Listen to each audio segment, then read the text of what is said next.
Hello, welcome everyone to the September Tea and Books, coming to you from the big comfy chair. My name is Amy, for those of you who don't know me, and today I'm going to be talking about 3 different books, 2 fiction, 1 nonfiction, and hopefully you will enjoy hearing about them. I really enjoyed reading all of them, so I'm really looking forward to it. So today, I'm drinking my tea. I hope you all have some tea with you, or coffee, or whatever your drink of preference is. I'm drinking genmatcha from David's Tea, which is just a green tea with roasted rice in it. It's one of my favorite things to drink because it gives me a little bit of energy, and it also is sort of warm and toasty. Can you believe that it is September? I am so shocked. Time is really flying lately. So at any rate, today, the first book I'm going to talk about, well, first I'll tell you all of the books that I'm going to talk about, just for those of you who just want to know what the books are and maybe don't want to hear me yap about them. So the first book I'm going to talk about is called Liberty by Caitlin Greenidge. And the next book I'm going to talk about is called More Than a Woman by Caitlin Moran, which is just so much fun. And then the last book I'm going to talk about today is called Nupaming, which actually means the bush, in the bush. And it's called The Cure for White Ladies. So these 3 books were all really enjoyable, so I hope you enjoy hearing about them. So the first book I'm going to talk about, like I said, is Liberty by Caitlin Greenidge. And this is a historical book. It's wonderfully interesting because it's a little bit different in terms of the history that you get to hear about. It starts in 1860, and Liberty is the name of the protagonist. And she lives just outside New York City in a community that is all Black, and her mother is a doctor.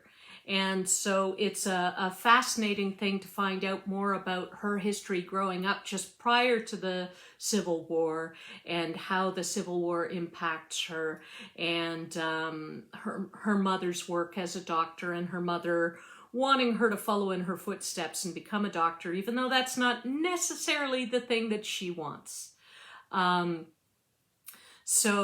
Oh, hi, Vivian. So at any rate, I think I'm going to just read a little bit of that book to give you a little bit of the idea of what it's like. Once again, for those of you just joining us, this is Liberty by Caitlin Greenidge. 1860. I saw my mother raise a man from the dead. It still didn't help him much, my love, she told me. But I saw her do it all the same. That's how I knew she was magic. The time I saw Mama raise a man from the dead, it was close to dusk. Mama and her nurse Lenore were in her office, Mama with her little greasy glasses on the tip of her nose, balancing the books, and Lenore banking the fire. That was the rule in Mama's office. The fire was kept burning from dawn till after dinner, and we never let it go out completely. Even on the hottest days, when my linen collar stuck to the back of my neck and the belly of Lenore's apron was stained with sweat, a mess of logs and twigs was lit up down there waiting. When the dead man came, it was spring. I was playing on the stoop. I'd broken a stick off the mulberry bush so young it had resisted the pull of my fist. I'd had to work for it. Once I'd wrenched it off, I stripped the bark and rubbed the wet wood underneath on the flagstone, pressing the green into the rock. I heard a rumbling come close and looked up, and I could see, down the road, a mule plodding slow and steady with a covered wagon, a ribbon of dust trailing behind it. In those days, the road to our house was narrow and only just cut through the brush. Our house was set back. Grandfather, my mother's father, had made his money raising pigs and kept the house and pens far from everyone else to protect his neighbors and his reputation from the undermining smell of swine. No one respects a man, no matter how rich and distinguished looking, who stinks of pig scat. The house was set up on a rise, so we could always see who was coming. Usually it was Mama's patients walking or limping or running to her office. Wagons were rare. When it first turned onto our road, the cart was moving slowly. But once it passed the bowed-over walnut tree, the woman at the seat snapped her whip and the mule began to move a little faster until it was upon us. "Where's your mother?" I opened my mouth, but before I could call for her, my mother rushed to the door, Lenore behind her. "Quick," was all Mama said, and the woman came down off the seat. A boy, about 12 or 13, followed. They were both dressed in mourning clothes. The woman's skirt was full. Embroidered on the bodice of her dress were a dozen black lilies done in cord. The boy's morning suit was dusty but perfectly fit to his form. At his neck was a velvet bow tie come undone on the journey. The woman carried an enormous beaded handbag. It too was dusty but looked rich. It was covered in 1,000 little eyes of jet that winked at me in the last bit of sun. "Go, Lenore," my mother said, and Lenore and the woman and the boy all went to the back of the wagon, the boy hopping up in the bed and pushing something that lay there. Lenore and the woman standing, arms ready to catch it. Finally, after much scraping, a coffin heaved out of the wagon bed. It was crudely made, a white, bright wood, heavy enough that Lenore and the woman stumbled as they carried it. When the coffin passed me, I could smell the sawdust still on it.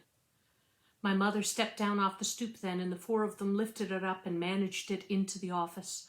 As soon as they got inside, they sat on the ground and pushed it home. I could hear the rough pine shuffling across the floor. "You're early." Mama struggled with the box. "Don't start with me, Kathy," the woman said, and Lenore looked up and so did I. No one except Grandfather before he died dared call Mama Kathy. To everyone except me, she was always Doctor. But Mama did not bristle and did not correct as she would have with anyone else. "Word was you'd be here at midnight." "We couldn't leave," the woman said. "He wasn't ready." The woman knelt down in her dusty skirts and drew a long, skinny claw hammer from the handbag. She turned it on its head and began to pull at the nails in the coffin's face. She grunted. "Here, Lucien," she signaled to the boy. "Put some grease into it." He fell down beside her, took the hammer from her hands, and began to pull at the nails she'd left behind. Mama watched eagerly. We all did. I crossed the room to stand beside her, slipped my hand into hers. Mama started at my touch. "If only you'd come later."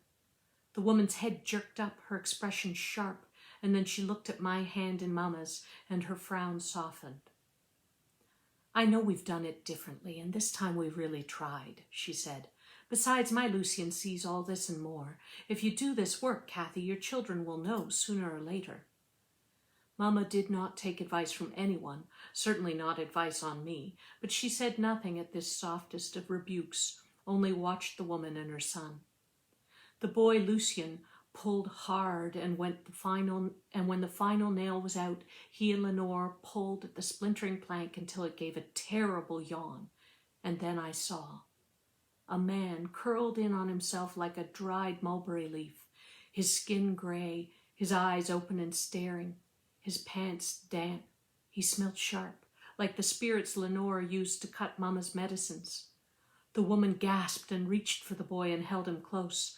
Lenore gasped too. Mama let go of my hand and knelt down at the side of the coffin. She held her ear over the man's open mouth, and her eyes went blank, that look she always got when she left this world and entered the one of her mind. She stood up suddenly. "The arnica, please," she said to Lenore, who hurried to the shelf over Mama's work table. Lenore held the big glass jar close to her chest, then set it down beside the coffin. Without looking at her, never taking her eyes off the dead man, Mama held out her right hand. 30 grains, she said, exactly. Don't skimp me, girl. Lenore counted them out. 1, 2, 3. I watched the yellow pellets move from the jar into Mama's open palm. Mama wet the fingers of her free hand with her spit, the better to gain purchase, and then pinched each grain one by one from her right palm and fed them into the dead man's mouth. 15, 16, 17. He wasn't like that when we put him in, Kathy, the woman said. Lucien turned his face into her side, and I felt a flash of pride that a boy bigger than me couldn't watch what I could. 21, 22, 23. 30 seeds passed between his lips. The last 5 left them yellow. Mama stood up. The man lay still in his coffin. Mama put her hands on her hips, frowned. Then she knelt down suddenly and whacked his back. The man sputtered and coughed and made the lowest moaning sound. His eyes blinked and he rolled them up to look at all of us from his resting place.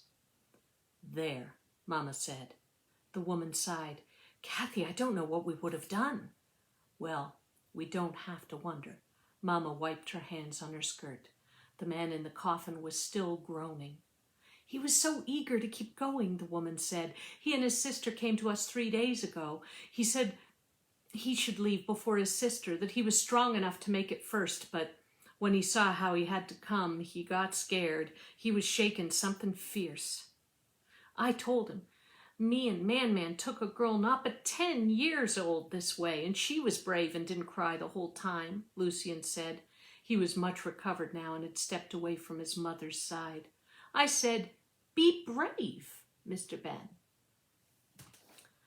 So as you can see, the mother is not only a doctor, but she's part of the Underground Railroad. But it's just a fascinating story about Liberty and her mother and her mother's work as a doctor and all of the things that are happening in New York at the time, and what happens to the whole community during the Civil War. It's just a really interesting book, and Liberty is, she manages to go off to college and discover that she actually loves music and not medicine, and doesn't want to go back to study medicine and become a doctor like her mother. And it even ends up in Haiti and spends some time in Haiti. So it's a fascinating historical story. The characters are really interesting, and I felt like it was a really, it gave me a lot of background that I hadn't really known of before about the history of that area. And so I would really recommend it for everyone. I thought it was a great read. And now I'm going to do my nonfiction. Now you'll have to excuse me because More Than a Woman by Caitlin Moran is my next book. Caitlin Moran is hilarious. On the front of this book, they call her the UK's answer to Tina Fey. If you've not read any of her other books, I would really recommend them. She wrote a book when she was, this is sort of a response, because when she was in her early 30s, she wrote a book called How to Be a Woman that was a bestseller. And this is her 15 years later response to herself that seemed to think that she had all of the answers in her early 30s. And now that she is a mother with teenagers, she has a whole different view on life. But she's very funny, and it's just a joy to read. I listen to it on audiobook, and I love listening to her particularly because she's very funny. So when I read this, excuse me, because the accent is probably going to creep into it because, of course, she's British, and I actually didn't read this. I listened to it in audiobook so I could hear her tell the story, so it's hard for me not to read it and think of her voice and accent. But the book is just, even the titles of the book's chapters are just so funny, and I think it's a great read for any middle-aged woman. I think that you will feel seen by many of the things that she goes through and experiences. Some of the chapters are a little bit more serious. When I posted about it on Facebook, because I was telling all my friends they should read it, it was actually funny because in my post I said, if you're a middle-aged woman or someone who loves a middle-aged woman and wants to know more about what's going on with her, and then I laughed because I thought, who wants to know what's going on with a middle-aged woman other than another middle-aged woman? Sad but true. I mean, most of the people that we spend a lot of our time caring for are probably not necessarily thinking about us, but that's what happens. So this chapter will give you a bit of a flavor for what Caitlin Moran's dialogue is, and it's just so much fun. The hour of the list. 7 a.m. The alarm clock goes off. I wake. I am a modern woman and I do modern things, so I have set the alarm to go off 5 minutes before the kids do. This is so I can spend the first 5 minutes of every day being thankful. I learned about being thankful a couple of years ago from some experts, a conversation on Facebook, and now I do it every day, like in the way you're supposed to do yoga every day, but I don't because the idea of doing yoga perversely makes me tense. By way of contrast, being thankful is quite relaxing. You simply make sure you're comfortable and then mentally list all of the things in your life that make you happy. I like lists and I like being happy, and I'm extremely good at lying down, so it immediately appealed to me. I now do it every day.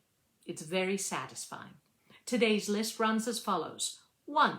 I'm not homeless. 2. I'm not ill. 3. My family isn't ill. 4. My husband is a pleasant and amusing man. 5. I still haven't been fired. 6. It's time for coffee. I get out of bed. I've started feeling a bit stiff in the mornings, but nothing that heartily saying oof out loud won't cure. Oof, I say, tottering over to the toilet. I have a satisfying wee, check the loo roll to see if I've started my period. For a woman, toilet paper is by way of a printout or receipt of all your internal doings. Note that I haven't, and then pick up my phone. Being thankful that I have a phone. I want to see what the weather's going to be today so I can work out if I need a jumper or not, and then be thankful for the invention of layering. But when I look at the screen, I see the last thing I looked at last night was the list. I instantly de-relax. The list is the one constant in my life. In many ways, the list is my life. The list is the eternal note I keep open on my phone, the running totalizer of all jobs that need doing, but which I haven't got round to yet. Some of them have been on there since I got pregnant. My youngest child is now 7. The list is the shadow self of being thankful. Being thankful is about rejoicing in what you are, and the list is essentially a running apology for what you are not yet. All middle-aged women have a list like this. Blinds for bedroom, kids' passports, cut cat's claws, clean gutters, tax return, start running, stick tarpaulin on broken windowsill, buy coat hooks, moth repellent, light bulbs, bathroom, hall, bedroom, lino basement, Kaz's birthday present, meditate, book holiday, pelvic floor exercises, doctor's allergies, Nancy, pension, replace IUD, leaky toilet fix, broken sink replace, read Das Kapital, fleas, secondary schools Lizzie, driving lessons, yoga, stretching, new leggings, invoices, order new online banking dongle that actually works, cervical smear. Now that's only the first page, and there are 5. These are all the things that stand between me and a perfect life. I choose to view this list with what I call spirited determination. It is the 21st century, so I'm grateful this list does not include agitate for women's votes or discover radiation, then ironically die of it. I am a grafter who believes in hard work. I know that unless you are a spirited and beautiful heiress, life is essentially a to-do list, which begins with escape this vagina and ends with escape this earth. And so there's no point in moaning about it. However onerous the list might seem, it will eventually set me free. For I am one 5-page list away from being a happy, accomplished woman with a perfect house, exemplary accounts, excellent capsule wardrobe, well-brought-up family, fabulous job, and a pelvic floor so redoubtable every trampoline will fear me. I decide to give a moment of thankfulness for the list. I refuse to see the list as a burden. No, the list is my guide to life. All I need to do is carefully apportion each hour of the day to a specific task in order to maximize my productivity. And then I reckon I will have everything ticked off it by, say, 2020. I have definitely done it by 2020. And then my real life can finally begin and I can buy a trampoline. So there you go. That's a little bit of an insight into Caitlin Moran's mind. I just find her hilarious and so interesting to read, and I recommend her other books as well. If you start with More Than a Woman or How to Be a Woman first, or you can just read More Than a Woman. They really do stand alone, just gives you an interesting view of a woman at different points in her life. And it's also very heartwarming to read because she's very, very much in love with her husband still after many years and many children. And so there's a lot of lovely information in there about having a good marriage and having a bad marriage and everything in between. So it's a very, very diverting read. So the last book that I'm going to talk about today is called Nupaming by Leanne Betasomasake Simpson. And like I say, the subtitle is The Cure for White Ladies, and Nupaming means the bush. So it's sort of a little bit of a swipe at Susanna Moody's Roughing It in the Bush. But that's more of a joke, I think, than anything else. It is a beautifully written book. It is poetic. It is full of a kind of humor.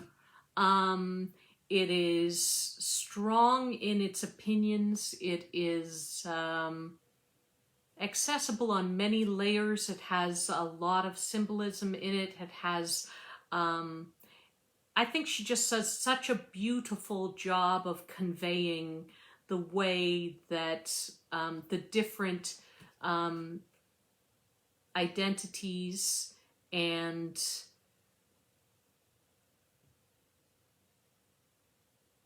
reflections of First Nations identity and character. There are many, many different people in it. At the very beginning, the first chapter is extremely poetic and metaphorical, and it takes you in, it sort of sets it up and then goes into sort of more stories of each of the individual characters who all sort of represent part of the body of First Nations identity. But it's the kind of book that you can delve really, really deep into it, but you can also read it on other levels. So I'm going to read a little bit from that just to give you an idea of the language. So there will be a lot of different names in here because, as I said, it talks about a lot of different characters and each of them alone and how they interact with each other. Adik walks over to the Connemagawapkong at night to check on Akawensi. The water in McGinnis Lake tastes like water for one thing, and Adik is a worrier. They are not sure what this old man is doing sleeping on the rock every night and getting so little sleep at that. Adik circles Akawensi 4 times, licks their cheek, and then heads back to the Don Valley.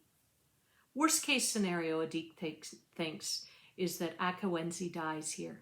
And what a spectacular place to change existence. Adik and Akawensi have been together forever. Adik remembers the day Akawensi was born in the bush on the reserve with an old kukum who served as both the midwife and the undertaker. They remember the songs for when Akawensi was in the birth canal. They remember the songs for when Akawensi came through the doorway. They remember the feast and the thanksgivings for this new life. Adik didn't spend a lot of time with Akawensi until Akawensi was supposed to be in school. That's when Adik saw opportunity, and they regularly busted him out and took him into the bush to hang out with them. And Sabe, and sometimes even Nadatig, Akawensi was not difficult to lure out of the school and into the bush. They did that all on their own anyway. Adik just made sure they were safe from all forms of kid snatchers. They made sure the bush was like a hug. They made sure Akawensi was fed well. In the spring, Adik, Akawensi, and Sabe ate duck and turtle eggs. In the summer, they picked buckets full of blueberries, tended the garden, and fished. In the fall, they were the busiest. They riced. They harvested the garden and cached it away for later. They hunted ducks and geese. They hunted deer and moose, dried meat and tanned hides. In the winter, they told stories, sewed, drank buckets full of tea, fished through the ice, and then told more stories. Then they repeated the pattern. Adik and Sabe also taught Akawensi about old-time ceremony, and when they did this, they went north, deep into the bush, well out of reach of anyone. They built lodges, fasted, sweat, prayed, and sang. It was never perfect, but it was always good enough. Mindamuyan has one app on their phone, and it is Al Jazeera. Their notifications are turned on for Palestine. They dream of a Jayco trailer houseboat. They dream of driving their Jayco house trailer boat all the way to Palestine with the flotilla to resist the idea that this situation is complicated, that there are two sides, that there is no way to help. Mindamuyan dreams of a houseboat, more of a floating dock than a boat, more of a trailer than a house, but a trailer houseboat with a brand new Evinrude all the same. Mindamuyan keeps their special things zippered into their front pocket. Fishing line and a needle, baggie full of assorted buttons, nail clippers.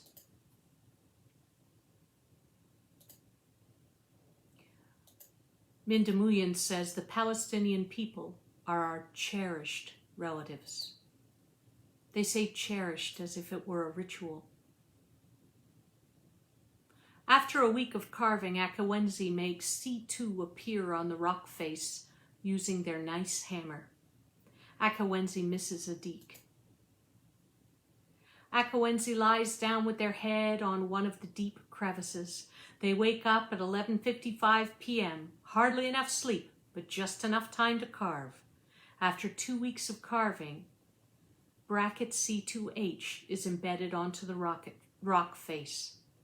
They use a nice hammer. Akawensi misses Sabe. They try to remember the last time they saw that old one. Akawensi is wondering when someone is going to notice that they are carving on the rocks at Kinomaga Wapkong. They've been sneaking back almost every night all summer, and while their modifications on the rock are tiny, they would have thought somebody would have noticed something by now. Not that they're upset by this. They don't need to get charged for defacing a sacred site. They don't need to try and explain that one can't just look at or preserve a sacred site. That if the sacredness is to be maintained, Nishnabeg will have to continue the relationship. Fast, pray, sing, carve. You cannot just ignore something and expect it to still be there for you when you need it. Adik's favorite sound is 10,000 hooves hitting the ice. Imagine. You can't even. So that gives you a little bit of an idea. It's strung out into very, very short chapters that are all a little bit like poems or like a song. So it's probably makes more sense on the page than listening to me read it. But it's very interesting in these characters and their visits to Canadian Tire and Best Buy for various things, and how they use many, many, many blue tarps. They're just very interesting, each of them, and their relationship to nature is very interesting too. There's one of them that is a tree, and so there's a movement back and forth between the person that represents that and the tree. So it's a really fascinating read. Like I say, it's very literary. It's very beautifully written, and I would really recommend it. And it certainly gives, I think, it's a lovely way to get a sort of a different view of the identity of the First Nations through their own voice. You know, so this is what I really recommend right now for everyone who is wanting to promote understanding right now with everyone else is be sure that when you're getting your stories, you try and get them from the source. So that's why I try, when I read a book like Liberty, I try and read a book that's written by a Black author, just so I can make sure that I'm hearing their voice and their understanding of their history. And it's the same I would recommend with First Nations books. There's so many wonderful First Nations authors out there right now, and wonderful books. So I would really recommend checking them out. And like I say, this particular book, I just love it. Very poetic, but at the same time, a really lovely sense of humor throughout it, and very thought-provoking. So that's all I'm doing today. Once again, if you came in partway through and missed any, the first book I talked about was Liberty by Caitlin Greenidge. The second book I talked about was not quite a memoir, but sort of humor, More Than a Woman, Caitlin Moran. And the last book I just finished doing was Nupaming, here by Leanne Betasamaki Simpson. So, Betasamasaki Simpson. So I would really recommend all three of those books. And in October, I guess Kyle will be back with his picks. And in the meantime, I hope we see you at the library. Have a good day, everybody.